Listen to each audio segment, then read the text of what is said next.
राजस्थान के सूखे इलाके में, जहां गर्मी में धरती फट जाती है और रातें भी पसीना छोड़ती नहीं, वहीं राधा रहती थी। न कंक्रीट का घर, न आंखों में आराम, बस मिट्टी की दीवारें और सपनों की लौ जो बुझने से इनकार करती थी। राधा की मां दूसरों के घरों में बर्तन मांजती थी और पिता चिनाई मजदूरी करते। राधा जब स्कूल जाने लगती तो मोहल्ले की औरतें हंस देती और कहती, अरे आईएएस बनेगी क्या? लड़की होकर इतना पढ़ेगी, किस्मत में है तो शादी। राधा के कान लाल हो जाते, मगर वो चुप रहती। रात में छत पर लेटकर तारों को देखती और सोचती कि कभी वो कुछ ऐसा बनेगी कि ये ताने खुद जवाब बन जाएं। उसकी मां उसे समझाती कि गरीब लोग सपने देखने से नहीं डरते, उन्हें टूटने से डरना चाहिए। 8वीं कक्षा में राधा जिले में पहली आई। स्कूल के हेडमास्टर ने पूरे गांव में ऐलान कर दिया, लेकिन लोगों ने तारीफ के बजाय शक किया कि मास्टर ने नंबर दिलवा दिए होंगे। राधा रोई नहीं, उसने बस किताबें खोली और एक नई आदत डाल ली, हर ताने को एक नोटबुक में लिखना और उसके सामने एक टिक लगाना जब उसे जवाब देना हो। 10वीं और 12वीं में टॉप करने पर एक शिक्षक ने उससे कहा कि आईएएस बनना उसके बस की बात है। ये सुनते ही उसके भीतर बिजली दौड़ गई, पर शहर जाने, कोचिंग और किताबों के लिए पैसे नहीं थे। पिता ने अपना पुराना रेडियो बेच दिया और मां ने शादी के कड़े गिरवी रख दिए। राधा शहर पहुंची, जहां उसे छत टपकता कमरा मिला और दीवार पर उसने लिखा, कभी भी हार मानने का मन हो तो याद रखना शुरू क्यों किया था। शहर में गरीब लड़की बोलकर उसे हॉस्टल नहीं मिला, तो वो पढ़ाई के साथ एक किताब की दुकान पर काम करने लगी। रात को 3 बजे तक पढ़ती और सुबह 5 बजे उठकर पानी भरती। कोचिंग में भी लड़के उसका मजाक उड़ाते, पर राधा ने उन तानों को भी अपनी नोटबुक में दर्ज कर लिया। 3 साल की तैयारी के बाद पहला प्रीलिम्स दिया, लेकिन वो फेल हो गई। कमरा खाली सा लगने लगा। उसने मां को फोन किया कि उससे नहीं होगा। मां ने शांत होकर कहा, हार गई तो लौट आना, पर तब तक नहीं जब तक पूरा दिल लड़ न ले। राधा ने आईने में खुद को देखा और नोटबुक में लिखा, पहली हार, बस शुरुआत। अब उसने अपनी रणनीति बदली। रोज 10 घंटे की बजाय ईमानदार 6 घंटे पढ़ना, कम किताबें लेकिन ज्यादा समझ, और हर रविवार मॉक टेस्ट। मन हल्का करने के लिए वो गांव जाकर बच्चों को पढ़ाने लगी। जो लोग ताने देते थे, अब कहने लगे कि लड़की होकर इतना क्यों कर रही है। राधा मुस्कुरा देती। दूसरी कोशिश में प्रीलिम्स पास हुआ, मगर मेंस में रह गई। लोग फिर हंसे कि किस्मत नहीं है, पर राधा ने नोटबुक खोली और एक एक ताने के आगे लाल टिक बना दिया और खुद से वादा किया कि वो लौटेगी। तीसरी बार उसे खुद पर भरोसा था। इंटरव्यू बोर्ड ने पूछा कि तुम आईएएस क्यों बनना चाहती हो? राधा ने धीमे स्वर में कहा, ताकि जिन आवाजों को सिर्फ तानों में सुना गया, उन्हें इज्जत की भाषा मिल सके। परिणाम आया और राधा सेलेक्ट हो गई। आंखों में आंसू लिए उसने नोटबुक में आखिरी बार लिखा, सभी तानों का हिसाब पूरा। जब वह अधिकारी बनकर गांव लौटी, तो वही लोग जो हंसते थे अब लाइन में खड़े थे। राधा ने कसम खाई कि अब इस गांव की हर लड़की पढ़ेगी और कोई गरीब अपमानित नहीं होगा। जब एक बुजुर्ग ने पूछा कि क्या अब वो बदला लेगी, तो राधा ने कहा, हाँ लूंगी, लेकिन मेरे बदले का नाम है न्याय। आईएएस बनते ही राधा की पहली पोस्टिंग एक पिछड़े जिले में हुई। फाइलों के ढेर और धूल भरे ऑफिस में एक पुराने बाबू ने सोचा कि यह नई है, कुछ दिनों में जोश ठंडा हो जाएगा।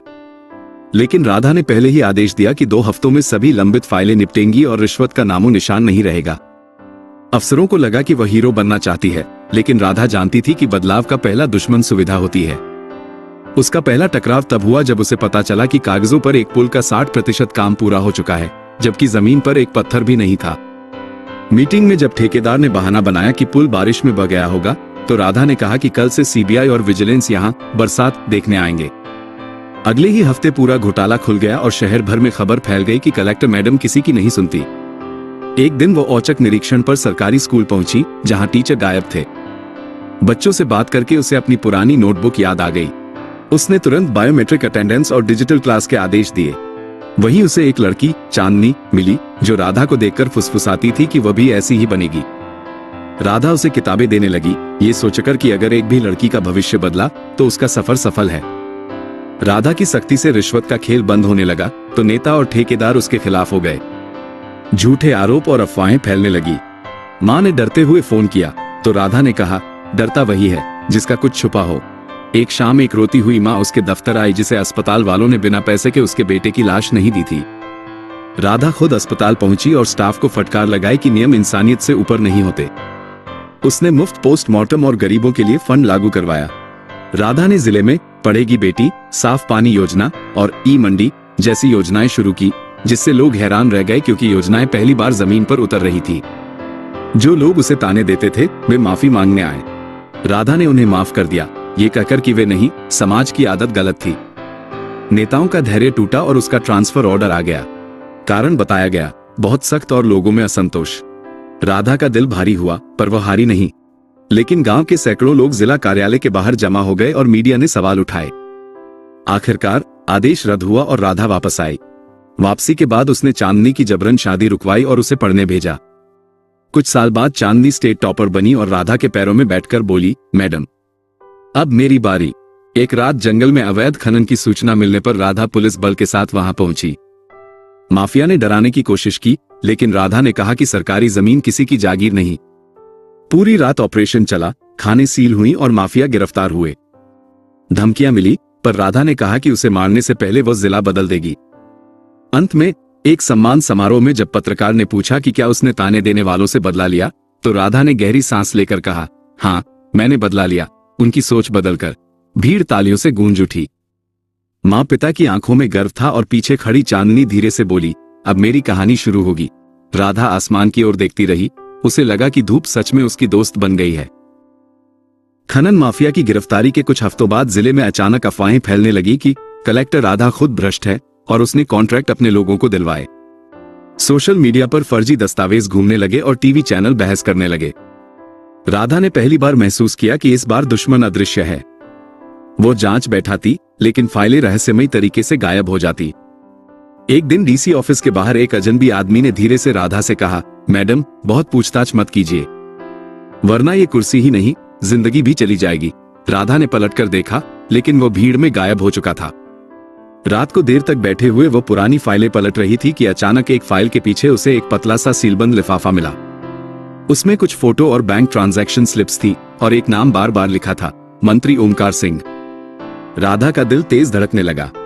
यह वही मंत्री था जो हर मीटिंग में मुस्कुराकर कहता था, मैडम आपका काम शानदार है, लेकिन असल में पूरा खनन रैकेट उसी के इशारे पर चलता था। राधा समझ गई कि उसके खिलाफ चल रही बदनामी इसी खेल का हिस्सा थी। उसी रात 1 बजे उसका मोबाइल बजा। एक अनजान आवाज ने कहा, सच बोलना चाहती हो तो कल शाम पुरानी चीनी मिल पर आना, अकेली। फोन कट गया। राधा को डर लगा, लेकिन जिज्ञासा भी थी। सुबह उसने एसपी को बताया, जिन्होंने इसे जाल बताते हुए मना किया, पर राधा ने कहा कि अगर सच वही है तो जाना ही होगा। शाम को वो उस सुनसान टूटी हुई फैक्ट्री में पहुंची। जंग लगी मशीनों के बीच साए से एक आदमी निकला, जिसका चेहरा आधा ढका हुआ था। उसने बताया कि वो मंत्री का अकाउंटेंट था और सब जानता है, पर नाम बताया तो उसकी लाश नदी में मिलेगी। राधा ने उसे सुरक्षा का भरोसा दिलाया। उस आदमी ने उसे एक पेन ड्राइव दी और कहा कि इसमें खनन, पुल, अस्पताल, हर घोटाले की असली तस्वीर है। तभी अचानक दूर से हेडलाइट्स चमकी और गोली चली। वह आदमी गिर पड़ा। राधा किसी तरह झुककर बची और ड्राइवर ने उसे गाड़ी में धकेलते हुए कहा, मैडम भागिए। राधा ने पीछे देखा तो अंधेरे में कुछ लोगों की परछाइयां थी। अब खेल जानलेवा हो चुका था। घर पहुंचकर उसने लैपटॉप में पेन ड्राइव लगाए। फोल्डरों के नाम थे। हर फाइल राजनीति, पुलिस, मीडिया और माफिया को जोड़ती थी। सबसे खतरनाक दस्तावेज था लिस्ट रिमूव परमानेंट, जिसमें पहला नाम था आईएएस राधिका वर्मा। गलती से नाम राधिका लिखा था। राधा के हाथ कांप गए। अगले ही दिन एंटी करप्शन ने राधा के ऑफिस पर छापा मार दिया। मंत्री ने प्रेस कॉन्फ्रेंस में दुख जताते हुए कहा कि इतनी ईमानदार दिखने वाली अधिकारी असल में भ्रष्ट निकली। भीड़ ताली बजा रही थी और कहानी पूरी तरह उलट चुकी थी। राधा ने सोचा कि अगर वह अब चुप रही तो जीत हमेशा गलत की होगी। उसने पेन ड्राइव की कॉपी बनवाई और देश की 3 सबसे बड़ी एजेंसियों को एक साथ भेज दी। राजधानी से एक खास अधिकारी, जॉइंट सेक्रेटरी अर्जुन मेहरा आए। उन्होंने राधा को कहा कि वे उसके साथ हैं, लेकिन सबूत के साथ सही वक्त का इंतजार करना होगा। राधा को उन पर भरोसा तो हुआ, लेकिन रात गहराते ही उसे शक होने लगा कि क्या वे भी उसी खेल का हिस्सा हैं? पर अब पीछे लौटना संभव नहीं था।